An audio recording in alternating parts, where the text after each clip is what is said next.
aqui no nosso estudo público o tópico Estranha Moral, com os queridos amigos Daniela e Leandro Padovani.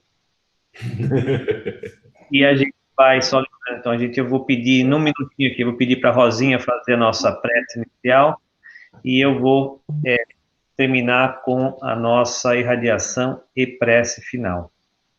São 10h30, horário aqui do Texas. Eu acho que a gente pode dar início, então. Deixa eu ver se a Rosinha está aqui conosco. Rosinha, você está aí, querida? Estou por aqui, sim. Beleza. Então, você quer fazer a nossa prece inicial para a gente começar? Pode ser. Aqui. Deus, nosso Pai, fonte de eterno amor e luz, agradecidos e felizes nos reunimos nessa manhã de paz e bondade para pedir que os espíritos benfeitores e benevolentes juntem-se a nós nessa atmosfera de amor e fraternidade, nos amparando para que possamos pôr em práticas as boas instruções que vêm do alto. Bons espíritos que vêm nos auxiliar, inspiram-nos indulgência, benevolência com os nossos semelhantes e fazei que, pelos sentimentos que nos encontramos animados, possamos reconhecer as vossas influências salutares. É o nosso irmão Leandro e Daniela, que vão ministrar a palestra de hoje, a inspiração, o fervor, de expressar com clareza e precisão os teus ensinamentos, ó Pai, trazendo a luz e a esperança para nos auxiliar, vencer esses dias tão difíceis pelos quais estamos passando na escola da Terra. Permite ainda, Senhor, a presença indispensável do nosso amigo e mestre Jesus, para que nos dê ânimo e nos incentive nessa jornada rumo a uma vida maior, tendo nele a certeza e a tranquilidade de que ele é o caminho, a verdade e a vida que haverá de nos conduzir ao Pai. Luz que nos criou. Que a paz de Deus esteja hoje e sempre em nossos corações. Graças a Deus.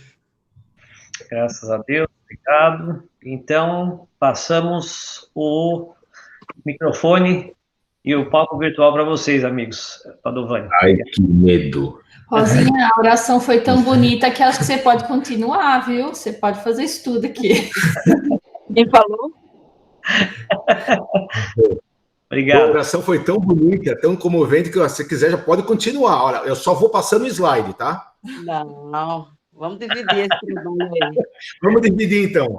Tá de acordo, tá valendo.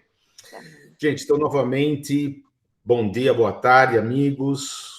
Obrigado pela oportunidade. Já vai dividir um pouquinho do que a gente estudou, do que a gente preparou para vocês sobre o capítulo 23 do Evangelho segundo o Espiritismo, intitulado Estranha Moral. E esse capítulo não tem esse título por acaso. Então, realmente, ele é um capítulo que conclama, que requer bastante reflexão, porque ele trata das passagens bíblicas que têm um significado bastante estranho à primeira vista, à primeira leitura, cujas palavras literais trazem bastante dúvida mesmo em relação ao que seriam os ensinamentos do Cristo. Então nós vamos começar esse trabalho, esse estudo hoje, contextualizando um pouco. E nós trouxemos um texto do livro, que aliás é muito bonito, Nas Pegadas do Mestre. Então, se vocês me permitem, eu gostaria de começar a nossa reflexão lendo esse texto, que se intitula O Verbo Amar.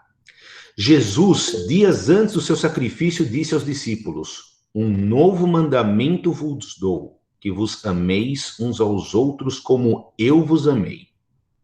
Onde a novidade de tal mandamento? Porventura o evangelho não é em síntese apologia do amor? Que outro preceito mereceu jamais tanta recomendação e referências tão enfáticas por parte do mestre? Não obstante, aquela ordenança encerra notável novidade: o modo de amar.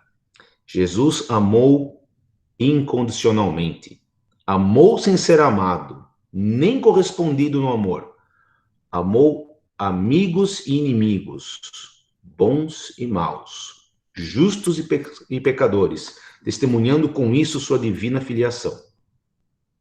Jesus Cristo é o verbo amar que tomou forma e se fez carne. Nisto conhecerão que sois meus discípulos, em vos amardes mutualmente como eu vos amei. Em tal importa o verdadeiro sinal que distingue o cristão. Amai e fazei depois tudo o que vos aprouver, disse Santo Agostinho.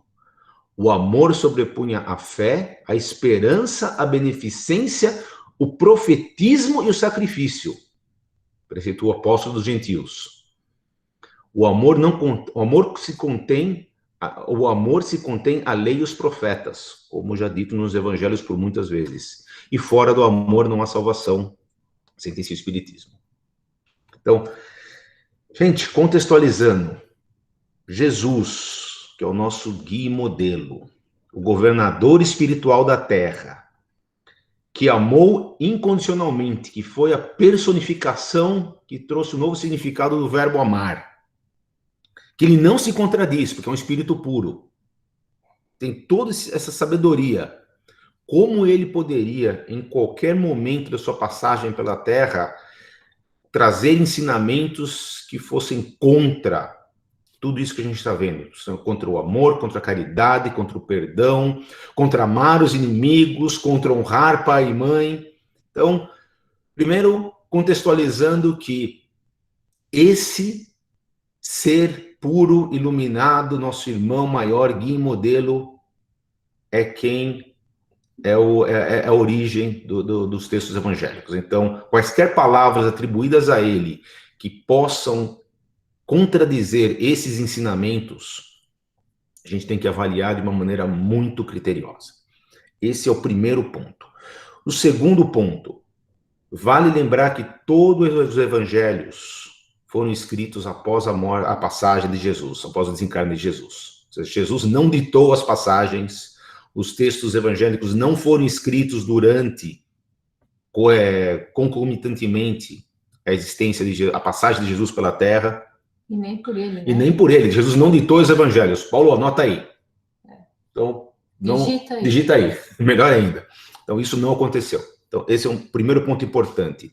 Quem escreveu os evangelhos depois, após 20, 30 anos do desencarne de Jesus, pode se falhar pela memória, podem haver interpretações pessoais. A questão da língua é extremamente crítica. O hebreu antigo, ele é uma língua muito limitada em termos de vocabulário. A mesma palavra tem significados diferentes. Só um exemplo simples da Gênese. Os dias da criação, que na verdade não eram dias, a palavra em hebreu significava, que dizia qualquer período de tempo. Então isso ao longo do tempo, de alguma tradução, tomou-se por dias. A questão das traduções e dos copiadores. Um erro cometido, ele se perpetua. Então, em relação a tudo isso, vale a pena a gente olhar todos os textos evangélicos, simplesmente nós selecionamos 9 passagens. Vamos olhar a letra, mas vamos extrapolar a leitura da literatura para o significado. E outra coisa muito importante é que devemos evitar a todo custo o fanatismo, que é a leitura, a interpretação, a imposição da letra como a verdade absoluta. Isso leva a fanatismo. E o fanatismo a gente sabe que não é bom em nenhuma circunstância. Então, contextualizando isso, tendo-se em mente essa ótica que nós vamos abordar o estudo, alguém tem alguma questão, alguma dúvida, algum comentário que já está pipocando no chat, podemos seguir. Eu queria falar, eu não fiz no chat, tá? Mas eu queria interromper já. Pode, está autorizada. Não, então só acrescentando aqui o que o Leandro falou, nessas passagens do Evangelho, então, que a gente vai analisar, elas são de Lucas e de Mateus. Basicamente. E mesmo sendo só dos dois, a gente já vê a diferença na maneira que foi escrita. Sim. Então, só assim, em pequenas coisas a gente já nota grandes variações, né? Então, é só mais um detalhe para a gente também levar em conta. Mas vamos lá. Joia. Bom, Edu, alguma coisa a mais ou seguimos? Seguimos. Bom, começamos então no primeiro texto, odiar os pais, né? Passagem de Lucas, versículos 14 a 25, 27 a 33. Como nas suas pegadas caminhasse grande massa do povo, Jesus, voltando-se, disse-lhes: se alguém vem a mim e não odeia a seu pai e sua mãe, a sua mulher e seus filhos, a seus irmãos e irmãs, mesmo a sua própria vida, não pode ser meu discípulo. Assim, aquele que dentre vós não renunciar a tudo o que tem, não pode ser meu discípulo. Ai. Então, essa é a primeira.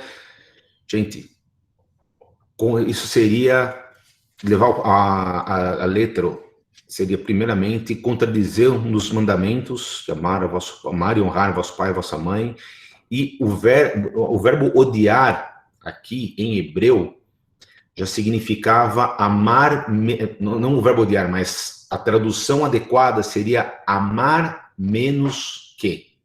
E isso é interessante que no próprio Evangelho segundo o Espiritismo tem uma nota de rodapé, onde Kardec, que apesar de ser um linguista, uma pessoa extremamente instruída, versada em alemão, em francês, uma série de idiomas, ele foi buscar com o senhor Pesani o auxílio para interpretar o texto bíblico. Então, isso dá mais uma vez... E essa nota do Kardec está presente no Evangelho, então, se vocês quiserem, no capítulo 23, dar uma olhadinha, tem essa nota presente. Então, é interessante o quão importante é termos a humildade, dentro do estudo dos Evangelhos, e qualquer estudo dentro da doutrina, ter a humildade de, opa, se eu não sei isso, vou buscar quem sabe mais. Então, Kardec, sendo um linguista, buscou o auxílio de uma outra pessoa, de um outro estudioso, para facilitar a interpretação do texto. Então, um outro ponto bem interessante, e vale a pena a leitura dessa nota do senhor Pesani. Edu, aqui, desculpe, eu fiquei sabendo que houve uma pergunta, eu tive que fazer uma saída de emergência para ajudar os teens na... Não tem problema. Suporte técnico nos teens lá que estava dando problema na reunião deles, então desculpe. Não tem problema, Edu. Diga. Não, sossegado. Tem uma pergunta, uma coisa ou sossegado? Podemos seguir? Não, tudo bem, por enquanto tudo bem, sem perguntas. Joia. Bom, aí entra aqui já a tradução, de novo, né? No texto de Lucas, fala o odeia. Na tradução de Mateus, aquele que... a tradução já é diferente, já não usa a palavra odiar. Aquele que ama a seu pai e sua mãe mais do que a mim, de mim não é digno. Aquele que ama seu filho ou sua filha mais do que a mim, de mim não é digno. Não é digno. Ou seja, ele reduz um pouco a aspereza das palavras, mas o significado ainda não é aquele intencional por Jesus, né? Então, busquemos interpretações, busquemos auxílio na interpretação dessas passagens. Bom, aqui começa a parte de propaganda da literatura espírita. Gente, essa série de livros aqui, vocês vão ver essas fotinhos de capas de livros. Durante praticamente todos os slides a gente usa a referência. Eu já comentei isso, a gente tem utilizado esses livros em outros estudos e vale aqui a atenção. Vocês vão ver, a gente puxou isso várias vezes. A FEB publicou uma série de 7 livros, que é uma compilação das passagens, das menções de Emmanuel em relação aos textos evangélicos, as interpretações de Emmanuel em relação aos textos evangélicos. Então, é uma compilação de textos ao longo dos quase 75 anos da mediunidade do querido Chico, que são publicados em 7 volumes que têm interpretações dos evangelhos, dos evangelistas, das cartas de Paulo, do Apocalipse. Gente, são textos que ajudam muito quem está estudando o evangelho, que é uma interpretação um pouco mais profunda, está tudo compiladinho ali. E esses livros estão, além disponíveis fisicamente no Brasil, pela Amazon, pelo Kindle, internet, eles não estão disponíveis gratuitamente, mas alguns desses livros, eles são disponíveis por $1,99 no Kindle. Então, gente, realmente, e os mais caros são $9. Então, quem tem interesse, fica aqui a propaganda, mas a fonte de informação que é fantástica. Bom, isso posto, utilizando o Evangelho de Lucas, que já começa a primeira ressalta de Emmanuel. Ainda esse ensino do mestre deve ser considerado no seu divino simbolismo. Todos os homens são usufrutários dos bens divinos e os convocados ao trabalho da administração desses bens devem encarar a sua responsabilidade como o problema dos mais sérios, renunciando ao egoísmo, ao orgulho, à fraqueza, às expressões de vaidade. O homem cumprirá a ordenação evangélica e, sentindo a grandeza de Deus, único dispensador no patrimônio real da vida, será discípulo do Senhor em qualquer circunstância, por usar as suas possibilidades materiais e espirituais, sem as características envenenadas do mundo, como intérprete sincero dos desígnios divinos para a felicidade de todos. Ou seja, já começa na primeira passagem, Emmanuel já faz a ressalta, toma cuidado com a letra. Isso é dentro do contexto que a gente colocou inicialmente. Acho que antes de você continuar a gente vai ver que cada passagem, né, embora com as suas contradições aparentes, ela traz profundos significados, né? Nesse trecho em si, o que salta aos olhos, principalmente, é o apego, né? O apego à vida presente e não qual que era realmente a proposta de Jesus, que era trazer o entendimento da vida futura para as pessoas. Então, ele não faz aqui, como às vezes as pessoas imaginam, a contradição da importância dos laços familiares, da importância do núcleo familiar para a sociedade, né? Ele traz uma outra visão, mas que né, exige uma abstração da letra para a gente conseguir entender, né? E aqui, ainda pegando esse primeiro texto aqui, tem 2 pontos interessantes aí.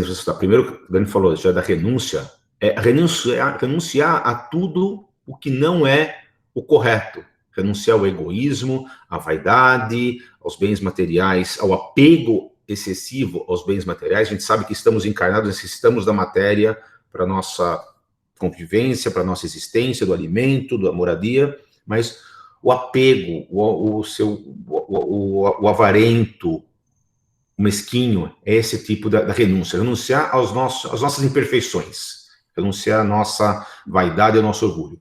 E um outro ponto interessante aqui é que nas suas pegadas caminhava a grande massa do povo. E, recorrentemente, nas passagens bíblicas, Jesus estava sempre rodeado de muitas pessoas.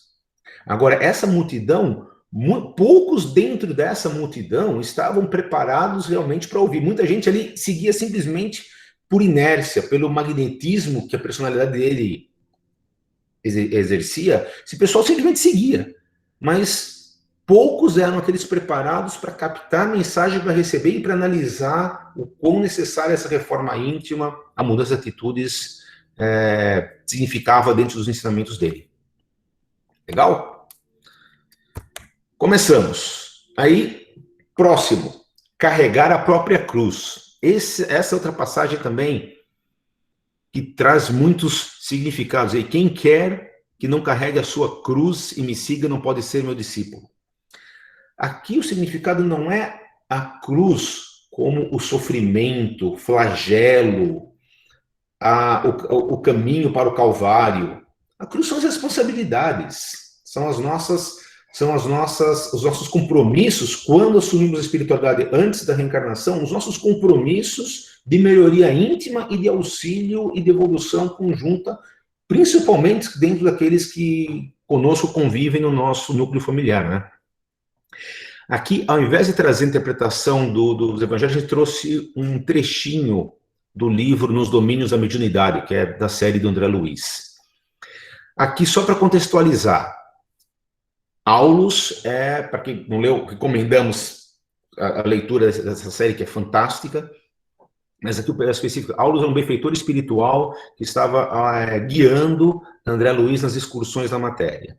E nesse caso aqui, eles são presentes na casa de uma companheira que estava passando por um momento bastante aflitivo, por uma questão de infidelidade do marido, a mãe morando junto, prestes a desencarnar, então ela estava num momento de bastante angústia, bastante perturbação. E ela foi, através da influência da espiritualidade, foi conclamada a fazer uma oração. E esse capítulo fala bastante sobre com a importância da oração. E aqui, a Nésia, que é essa companheira que fez a oração, após a oração ela sentiu um alívio. Ela não modificou os fatos, ou seja, orar, pedir ao Senhor, pedir nas orações que tirem os caminhos, tirem as barreiras. A oração não vai tirar essas barreiras, mas ela nos modifica, ela nos dá os recursos necessários, a energia, a fé, a perseverança, a calma, a paciência, para que a gente possa vencer as nossas barreiras, para que a gente possa carregar a nossa cruz de maneira figurada ao longo da nossa existência. Então, esse aqui traz o poder da oração não como removedor de barreiras, mas como provedora de recursos para que a gente possa trilhar o nosso caminho e superar as nossas aprovações. Legal? Vou comentar uma coisa, querida?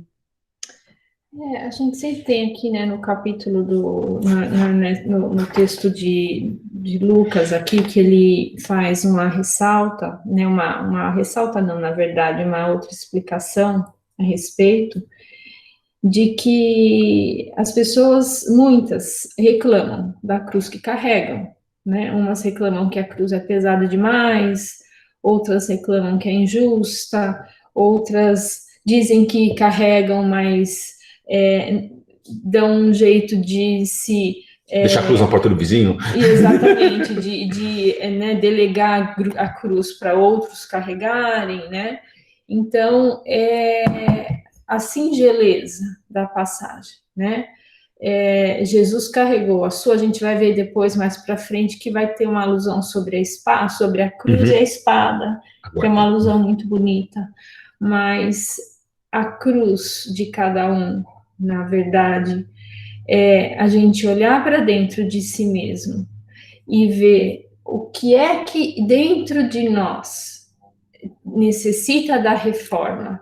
Então, nós não podemos delegar para outros o que nós devemos reformar dentro de nós mesmos, né? O que mais que eu queria falar aqui?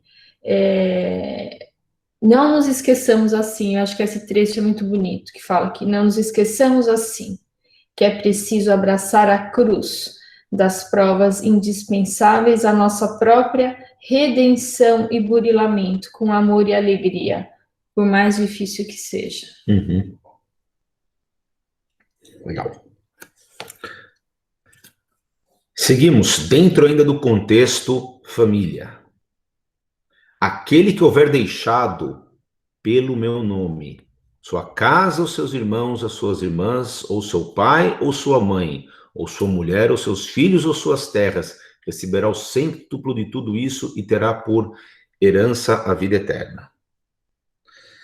Bom, mais um trecho onde abandonar a casa, abandonar a família, é algo que soa muito, muito forte, e a interpretação disso também, ela é difícil. Bom, comecemos pensando que no nosso cotidiano, quando um casal constitui matrimônio e constitui uma nova família, ambos, ambos os cônjuges abandonam a casa dos seus pais para que constituam a sua nova casa. Em momentos de conflitos bélicos nas nações, os jovens abandonam as casas para cumprir com o seu dever cívico na defesa da pátria.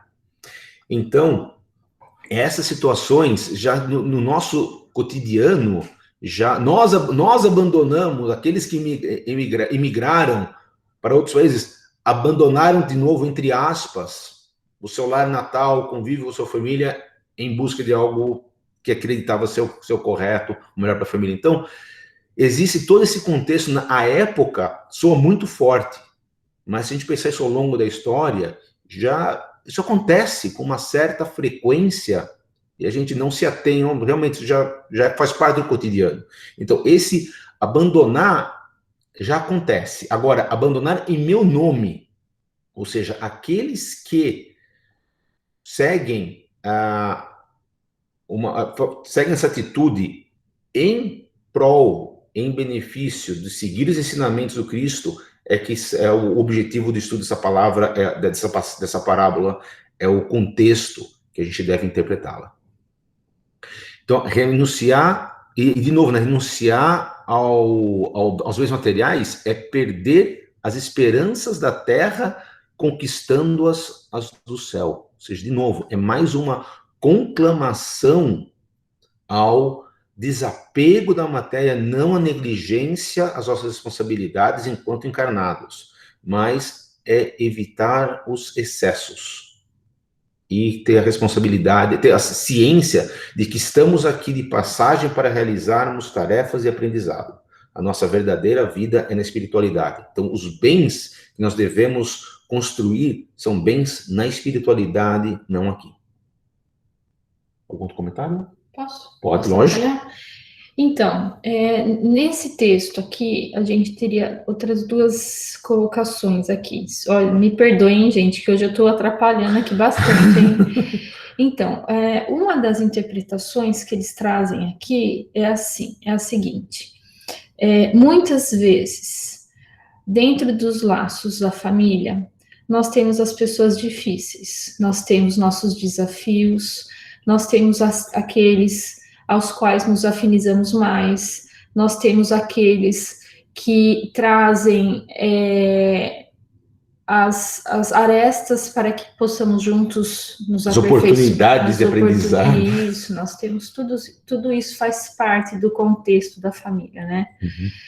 Então, quando ele diz, aquele que houver deixado pelo meu nome seus irmãos, suas irmãs, seu pai, sua mãe e todos eles, ele não quer dizer, nesse sentido, não force, não queira que aquele seu familiar que você tem alguma questão, um familiar difícil, não queira transformá-lo à força. Aceite-o como ele é. Então, renuncie à felicidade momentânea de tê-lo como você gostaria, mas trabalhe para que no futuro você consiga tê-lo como seu irmão querido. Então, essa é uma interpretação muito bonita dessa passagem. Uhum. E uma outra também interpretação que eles falam aqui, é que muita gente questiona, né, a questão da reencarnação, que a reencarnação quebraria, então, o relacionamento familiar, destruiria os laços, né, entre as pessoas da mesma família. E aí a gente pega lá também no Evangelho, no capítulo 4, né, no item 18, que os laços de família não sofrem a destruição alguma com a reencarnação, como pensam, né, muitas pessoas. Mas, ao contrário, eles se fortalecem, porque na espiritualidade, aqueles que mais se afinizam se reencontram, uhum. E isso se perpetua pelas próximas reencarnações. Então, assim, são passagens muito profundas que Jesus trouxe, e que na época, até hoje, para a gente é muito difícil, né, conseguir entender a profundidade delas, né? Uhum. E que a questão do abandonar também não é, a outra impressão não é abandonar fisicamente, porque mesmo fala, permanece ao lado deles. Sim. Então, não é abandonar a física, é abandonar o desejo de que nós vamos mudá-los, uhum. É abandonar a pretensão de que nós conseguiremos mudar a todos de acordo com os nossos desejos. abandonar a ideia de que o filho deveria ser aquele que você quer que ele fosse, ou a esposa ser aquela que É o marido, a esposa sempre é. É o marido que tem que abandonar, a esposa tem que abandonar essa ideia. Tá bom, assim. A sogra deveria ser aquela que você gostaria. Ups. Não, a gente está brincando aqui, mas É a questão da família, é a questão de... Não é só uma gestão de expectativas, é ter a humildade de entender que estamos nas famílias, nos meios necessários ao nosso progresso naquele momento, naquela encarnação. E abraçar, de novo, é abraçar a cruz, entre aspas, para que ela possa nos auxiliar na nossa reforma íntima, na nossa mudança, quando a gente começa mudando, pelo nosso exemplo, a gente consegue influenciar os outros. Agora, a escolha da mudança é individual.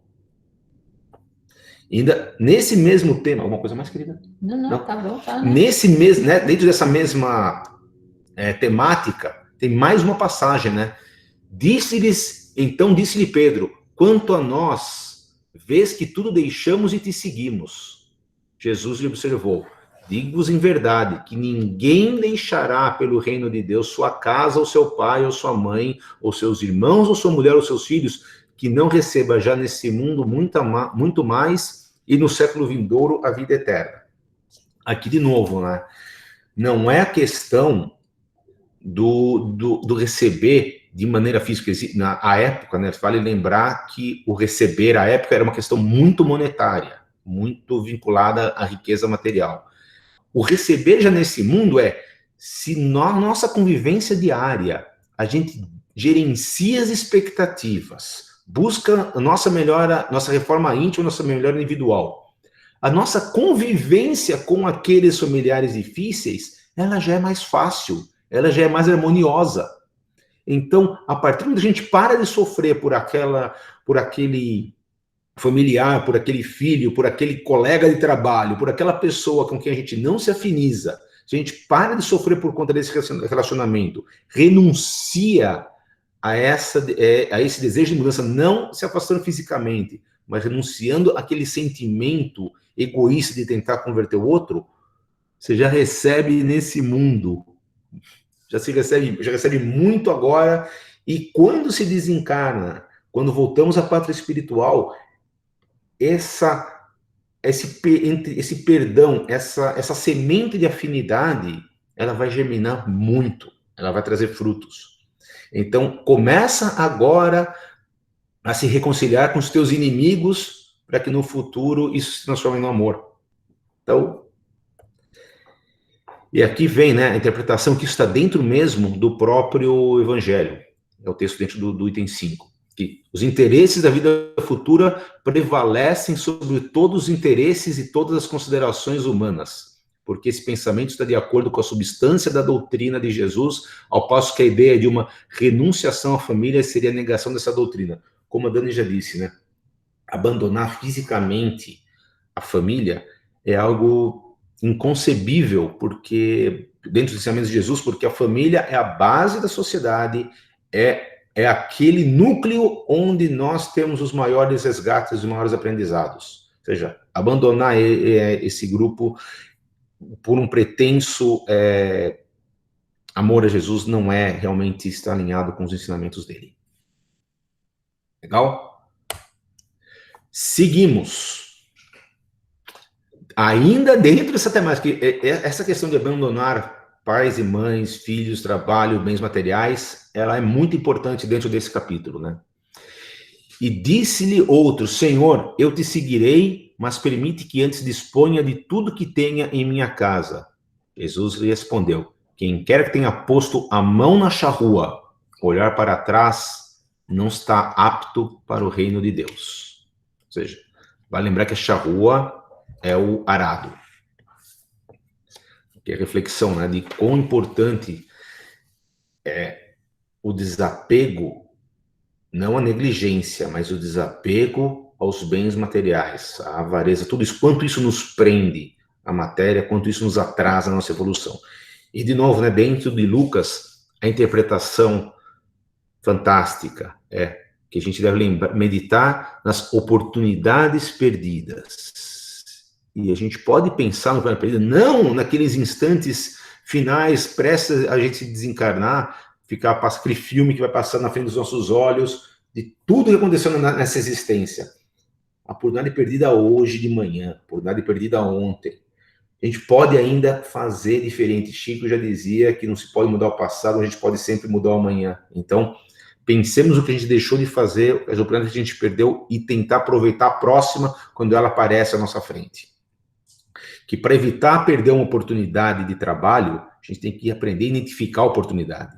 Então, tem que ser atento ao que a providência nos coloca como recursos do nosso aprendizado, né? Então, meditemos as oportunidades perdidas nas chuvas de misericórdia que caíram sobre nós e que se foram sem qualquer aproveitamento para o nosso espírito. No sol de amor que nos vem vivificando há muitos milênios. Somos espíritos imortais. Nos adubos preciosos que temos recusado por preferirmos a ociosidade e a indiferença. Um arado promete serviço, disciplina, aflição e cansaço. No entanto, não se deve esquecer de que depois dele chegam as semeaduras e colheitas, pães no prato e celeiros guarnecidos. Ou seja, o trabalho, ele é necessário, ele é árduo, ele exige preparação, exige disciplina, não vai ser fácil, mas a recompensa a gente sabe, ela vem. É lei do trabalho, lei de progresso. A gente sempre tem que estar disposto a trabalhar. E sabe que o trabalho não é fácil, mas ele é necessário. Um dia seremos espíritos puros, mas esse caminho não é fácil, mas a gente tem, pelo menos a estrada, ela é muito bem pavimentada com todos os exemplos que a gente já recebeu e continua recebendo a cada dia. Posso Rapidinho. Rapidinho. Então, nesse mesmo livro, ele tem uma outra interpretação também de Lucas, né? O Emmanuel, ele diz assim, que realmente o trabalho é intenso, né? Quando você põe a mão na charrua, mas ele diz o seguinte, que o trabalho não significa somente o trabalho físico, mas qualquer trabalho que nós tenhamos que fazer, seja a família, seja conosco mesmo, seja estudo, seja convivência, seja vigiar padrão vibratório, qualquer trabalho que tenhamos que realizar. Só que ele fala que, acima de tudo, o que precisamos para conseguirmos vencer é o equilíbrio em cada um deles. Então, nós não devemos sair como loucos, e não, eu não posso, não, eu estou atrasado, não, eu estou atrasado na minha evolução, eu preciso evoluir nesse sentido, e eu preciso fazer isso, e não. Tudo é equilíbrio, tudo é progresso aos poucos. No tempo certo. No tempo certo. Legal.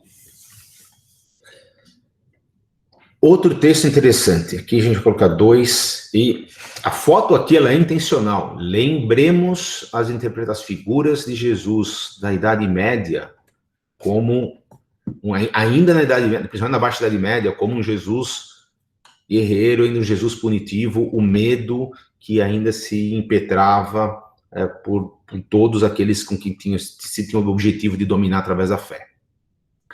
Então, outro texto que gera conflito, né, na interpretação. Não penseis que eu tenha vindo trazer paz à terra. Não vim trazer a paz, mas a espada. Porquanto vim separar do seu pai o filho, de sua mãe a filha, de sua sogra a nora. E o homem terá por inimigos os de sua própria casa.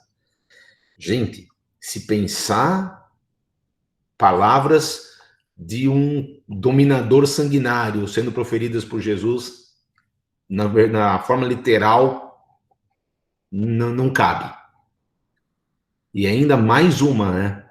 Vim para lançar fogo à terra, e é o que desejo, senão que ele se acenda.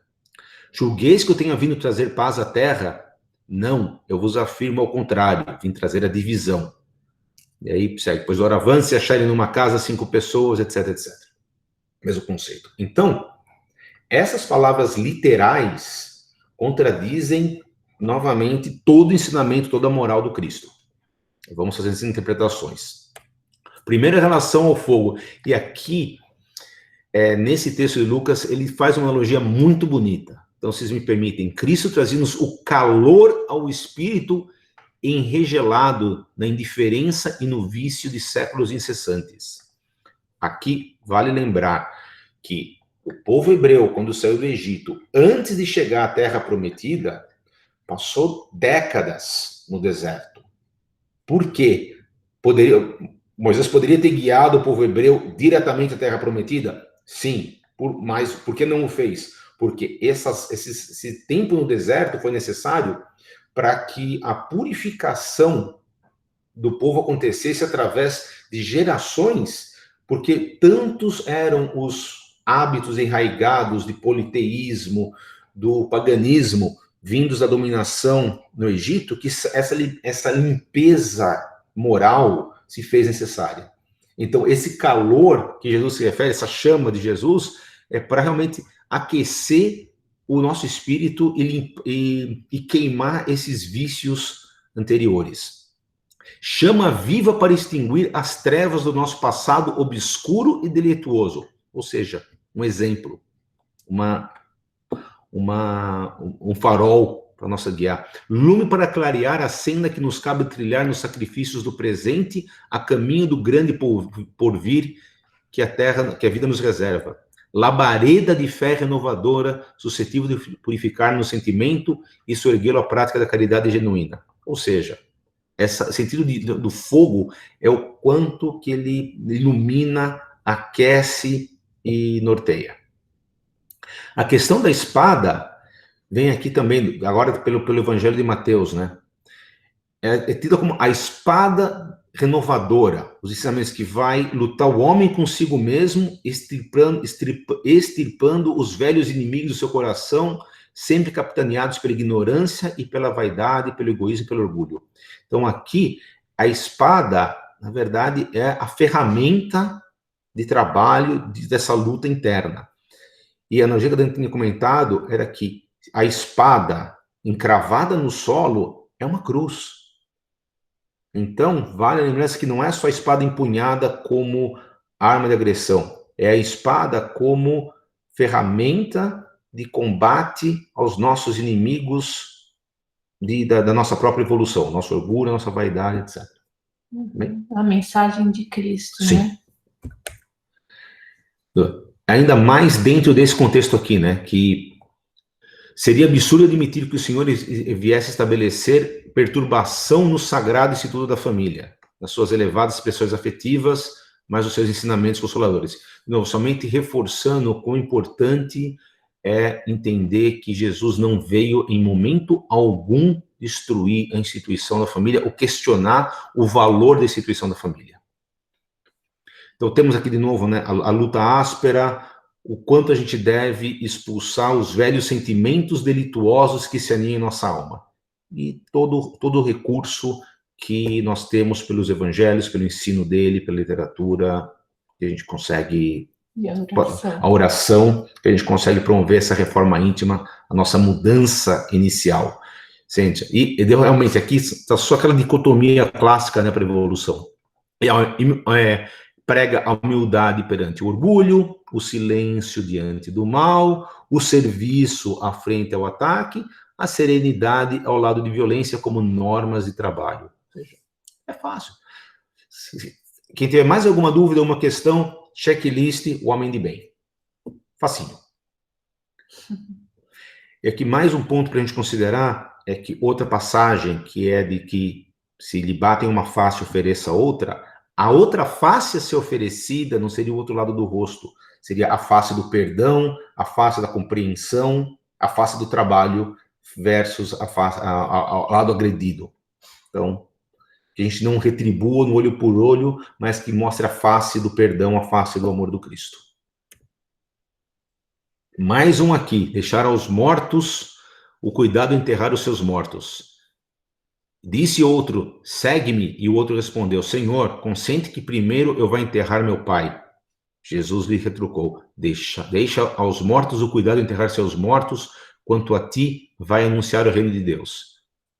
Mais uma colocação que pode soar injusta, inadequada, mas o fato é, a importância aqui é da vida espiritual, os valores da vida como espírito versus a matéria.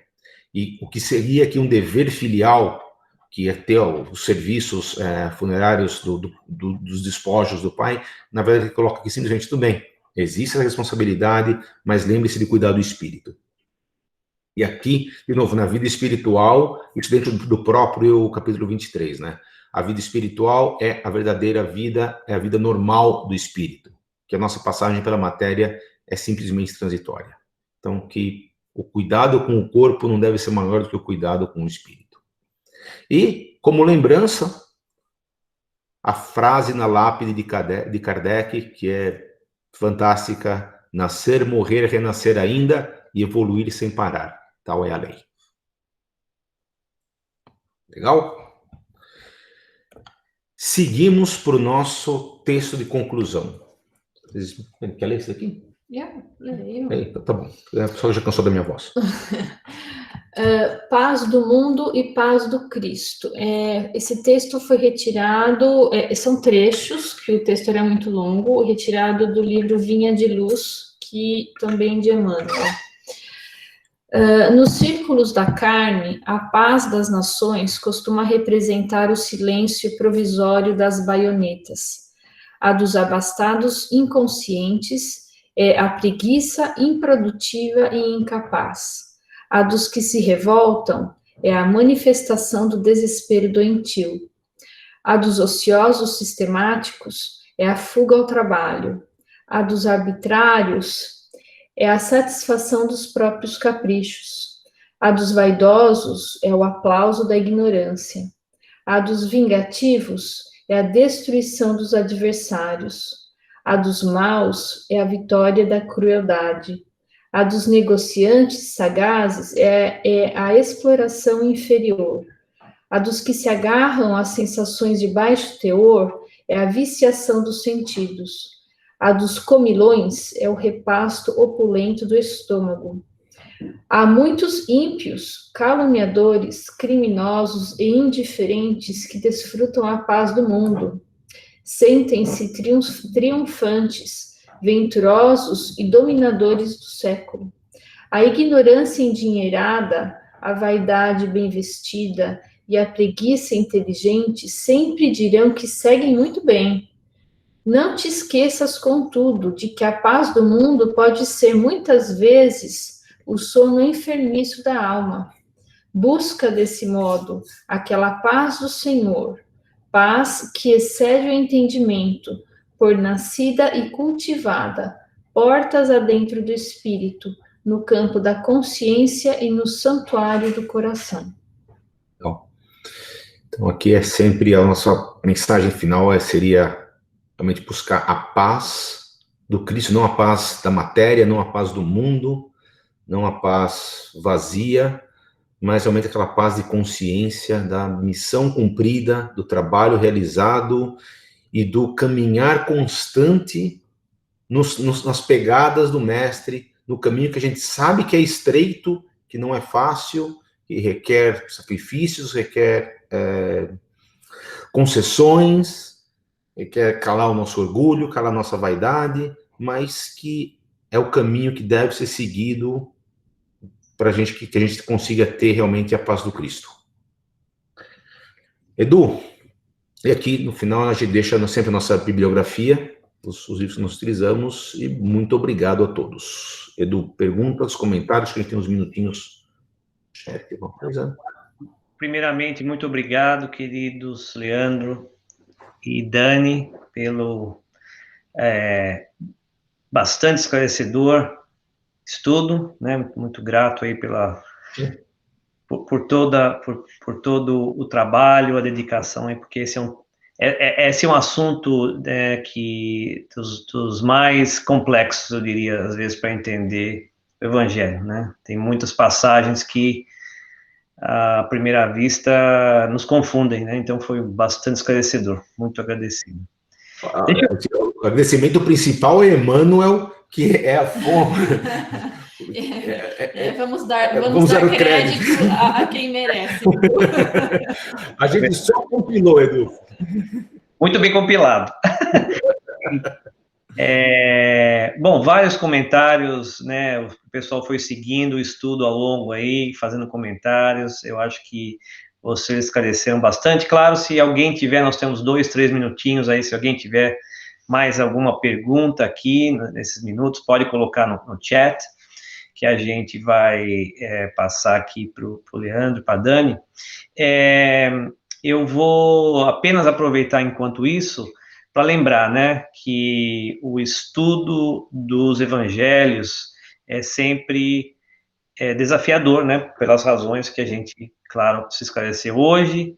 Temos vários materiais auxiliares, como o livro do Emmanuel, que vocês utilizaram muito bem. Temos outros espíritas que têm se dedicado o próprio Evangelho segundo o Espiritismo, obviamente, é uma obra que vem esclarecer várias passagens do Evangelho, e lembrando que temos alguns trabalhadores no movimento espírita que se dedicaram muito a esclarecer o Evangelho, né? Um deles é o amigo, o Dutra, né? O Haroldo Dutra Dias. Haroldo Dutra Dias, que tem feito vários trabalhos nessa área.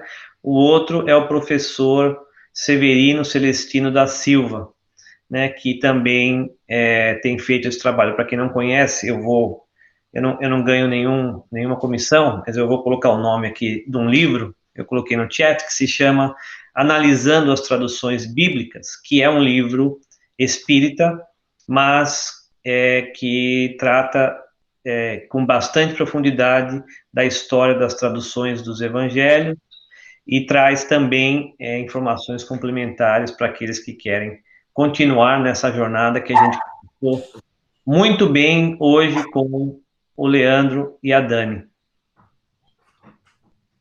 Bom, eu vou então, vou encaminhar aqui o nosso estudo para o final, com mais uma vez um agradecimento a vocês dois e aos nossos amigos e amigas que participaram aqui hoje. Eu vou então convidar a todos para que a gente faça uma vibração e a nossa prece final juntos, porque sabemos que a oração feita em conjunto, ela se multiplica em capacidade e poder, e os primeiros que recebem os benefícios dessa prece e dessa radiação somos nós mesmos, né, que estamos doando, porque ninguém doa o que não tem. Então, eu vou pedir que a gente eleve os pensamentos ao alto, ao Cristo, cujas palavras de sabedoria nos foram esclarecidas hoje, para que a gente possa abraçar juntos este mundo, que possamos formar uma corrente verdadeira de mentes e corações virtuais, mas que são tão materiais e sólidos quanto a matéria sólida, e abraçar este mundo, esse nosso planeta Terra, num abraço fraterno, de muito amor, de muito carinho, vibrando, irradiando, em primeiro lugar, saúde, para que todos os corpos físicos, que o planeta, que as plantas, que os animais e que os espíritos que aqui habitam se curem fisicamente, se assim for permitido, se curem espiritualmente, que possamos levar juntos a todos os cantos deste planeta o alívio, a calma, a confiança no Pai, que nos momentos aparentemente de confusão, de desespero, de caos, que possamos escutar em silêncio a voz do Pai, calando fundo em nosso coração, nos dizendo através do Mestre Jesus e dos nossos queridos mentores e protetores: calma, e tudo está sob controle, coragem, porque a resposta está adiante e nós vamos encontrá-la força, continuemos determinados no bem, nunca abandonando o compromisso que fizemos com o Evangelho do Cristo, que possamos levar aos lares onde a luz se apagou, muita claridade, que a semente do amor, que a semente da fraternidade, da conversa, do diálogo, da amizade, possa, mais uma vez, renascer com muita força, com muita energia, com muita saúde, que essa semente possa brotar e que nesses lares possam ser reatados os laços de amizade, de fraternidade, de amor, de amizade. Possamos, então, pedir para aqueles que trabalham na área médica, que sintam o nosso agradecimento, o nosso carinho, o nosso abraço, e possam ter coragem para continuar fazendo esse trabalho tão dedicado que tem feito, em auxiliar todos nós a passarmos por esse desafio. Que os médicos, enfermeiros espirituais possam estar trabalhando lado a lado com os nossos queridos médicos, enfermeiras, dentistas, oculistas, enfim, todos os trabalhadores da área médica, para que eles se sintam amparados e possam sentir o abraço fraterno que nós todos trazemos a eles. Vamos pedir para o nosso planeta, para as nações, principalmente para os líderes de cada nação, que possam entender a responsabilidade que têm em conduzir os seus povos, em instigar o espírito de amor, de fraternidade, que possam liderar com amor, que possam promover o conceito da paz, que possam olhar os povos vizinhos como irmãos, com fraternidade, que todos nós possamos alimentar esta grande semente de fraternidade que é replantada no nosso globo, nesta fase de transformação. Vamos então, pedindo também para os nossos próprios lares, que possamos visualizar luzes curadoras, tranquilizadoras, calmantes, invadindo a cada cômodo dos nossos lares, envolvendo a cada um dos membros das nossas casas em muita saúde, em muita tranquilidade, em muita paz, em muito equilíbrio. Possamos então também envolver aqueles cujos nomes foram colocados na nossa caixinha de vibrações virtuais, amigos, parentes, colegas de trabalho, de estudo, que cada um em necessidade possa receber este flúvio de energias positivas que nós sabemos que estamos gerando neste momento, que cada um possa receber dentro da sua necessidade todos os benefícios, encarnados e desencarnados, que possamos envolver aqueles que partiram deste globo por quaisquer causas e que possam receber o nosso carinho e que possam estar amparados ao readentrarem a pátria espiritual. E assim, eu vou pedindo permissão ao alto para que nós possamos encerrar a nossa reunião de hoje e que sigamos em muita paz e muita proteção, e que assim seja. E assim, meus amigos, eu vou pedir também para que a nossa amiga Claudinha faça os últimos avisos. Olá, estão me ouvindo? Sim, claramente. Ótimo. Bom dia a todos, bom domingo. Hoje trazemos aqui alguns avisos, peço a paciência de vocês por mais alguns minutinhos. A gente hoje gostaria de lembrar todas as áreas de trabalho do Sunrise que nós estamos tendo no momento virtualmente. Nós temos o ESG, que é o Estudo Sistemático da Doutrina Espírita, que está aberto a todos, assim como esse estudo público que nós acabamos de fazer. É no mesmo dia, aos domingos, só que é de 9h15 às 10h15. O mesmo e-mail que nós passamos com os links, né, desse estudo que acabamos de ter. O primeiro item daquele e-mail é o link do EJA. Então, convidamos a todos também a participarem desse estudo. De 10h30 às 11h30 temos o estudo público, que é o que acabamos de ter, mas também, ao mesmo tempo, temos outras 2 salas virtuais, uma para os adolescentes e outra para as crianças de 7 a 11 anos. Além dos estudos, nós temos as preces, os passes e irradiações coletivas. Nós temos todos os domingos, às 11h30, como nós acabamos de ter, porém, temos também o nosso grupo de irradiação, que se encontra diariamente. E quem quiser colocar o pedido de oração, você pode fazer através do nosso website. Se for lá onde está escrito Activities Prayer List. Temos também um atendimento fraterno para todos aqueles que necessitam, para todos os nossos irmãos que no momento estejam passando por algum tipo de necessidade. Por favor, nos contacte por e-mail, pelo website, ele é feito através de agendamento. E temos também um auxílio para o Evangelho no Lar. Aquelas famílias que ainda não fazem o Evangelho no Lar, gostariam de começar, também é feita por agendamento, através de e-mail ou pelo website. Todas as informações também estão no nosso website.